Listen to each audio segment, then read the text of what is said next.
Welcome to my channel. Hi, hello, నమస్తే. Welcome to Umareddy's vlog. ఎలా ఉన్నారండి అందరు? నేనైతే చాలా బాగున్నాను. మీరందరూ కూడా చాలా బాగా సేఫ్గా హెల్తీగా ఉన్నారని నేను అనుకుంటున్నానండి.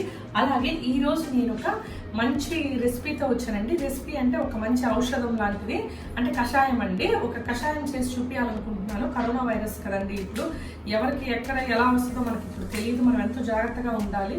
సో ఇప్పుడు నేను ఒక కషాయం అనేది ఒకటి నేను చేసి చూపిస్తాను. ఆ కషాయం కానీ రోజు రెగ్యులర్గా మన ఇంట్లో వాళ్ళందరూ తీసుకున్నారంటే దగ్గు, జలుబు, జ్వరం ఇలాంటివి అనేవి మన దరిదాపుల్లో కూడా రావండి. సో నేనైతే రోజు చేస్తున్నాను, అందుకే ఇది మీ అందరికి కూడా షేర్ చేస్తే ఎంతో ఉపయోగంగా ఉంటుందని ఈ వీడియో చేస్తున్నానండి.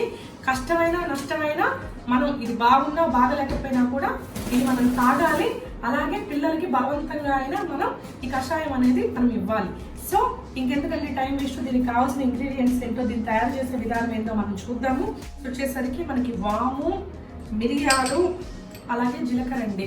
మన ఇండియన్ స్పైసెస్లో చాలా బెనిఫిట్స్ ఉంటాయండి. మన ఇండియన్ స్పైసెస్ అదే మనకి ఫేమస్. ఎందుకంటే మనకుండే ఔషధాల్లో మనకి ఎక్కువగా వాడేది మన కిచెన్లోకి సంబంధించినవి. అందుకే అన్ని దేశాలకి అంత రెసిస్టెన్స్ లేకపోయినా ఇండియన్స్ మాత్రం కొంచెం ఎక్కువ రెసిస్టెన్స్ ఉంటుంది. ఎందుకంటే మన డైలీ రొటీన్ లైఫ్లో మన వంటల్లో వాడేవన్నీ ఈ స్పైసెస్సేనండి.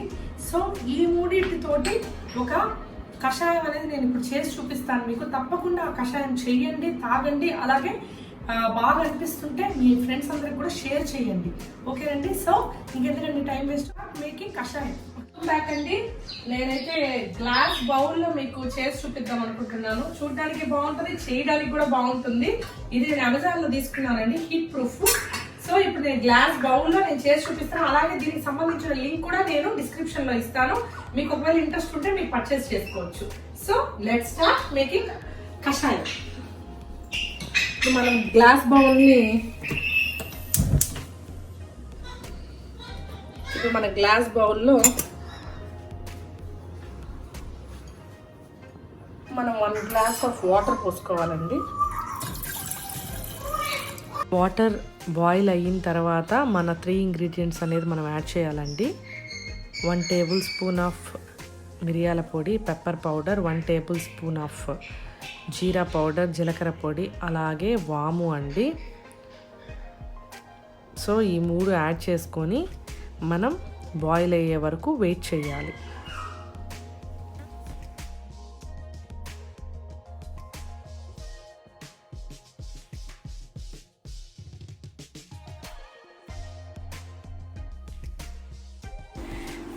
ఇప్పుడు మూత పెట్టుకొని మనం వాటర్ బాయిల్ అయ్యే వరకు వెయిట్ చేద్దామండి.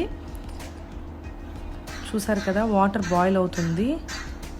సో ఇప్పుడు ఈ బాగా బాయిల్ అయిన వాటర్ మనం స్ట్రైన్ చేసుకోవాలి, మనం వడగట్టుకోవాలి ఏదైనా గ్లాస్లోకి తీసుకొని. అది చల్లారిన తర్వాత పరకడుపున, అంటే ఏమీ తినకుండా మార్నింగ్ కానీ ఇది ఒక గ్లాస్ తాగాము అంటే మనకి జలుబు కానీ, దగ్గు కానీ, జ్వరం కానీ, అసలు గొంతులో నసగా ఉన్నా కూడా అలాంటివి ఏవీ రావండి.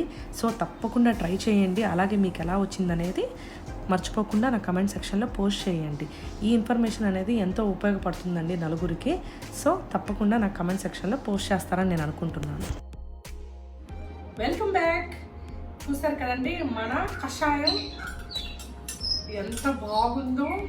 మంచి వాసన వస్తుంది, జీలకర్ర వాసన మంచిదండి. మీకు కావాలంటే మరి అసలు అలా తాగలేమంటే కొంచెం ఉప్పు వేసుకొని తాగండి. నేనైతే కొంచెం ఉప్పు వేసుకొని తాగుతాను, ఎందుకంటే అలా తాగలేను కాబట్టి.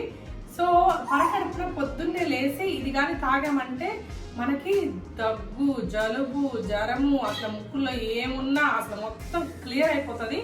సో తప్పకుండా ట్రై చేయండి. ఎలా మీకు అనిపించింది అనేది మాత్రం నా కమెంట్ సెక్షన్లో తప్పకుండా పోస్ట్ చేయండి. ఓకే. అలాగే ఈ రెసిపీ పెద్దవాళ్ళు తాగొచ్చు, చిన్నపిల్లలు తాగొచ్చు, ఎవరైనా తాగొచ్చు, మర్చిపోకండి. అలాగే ఈ వీడియో కానీ మీకు నచ్చినట్లయితే తప్పకుండా నా ఛానల్ సబ్స్క్రైబ్ చేసుకుని లైక్ చేయండి, మీ ఫ్రెండ్స్ అందరికీ షేర్ చేయండి. అలాగే నా నోటిఫికేషన్స్ మీకు రావాలంటే సబ్స్క్రైబ్ పక్కన ఉంటే బెల్ ఐకాన్ని ప్రెస్ చేయండి. Okay. See you again in next video with a recipe. Okay, bye bye.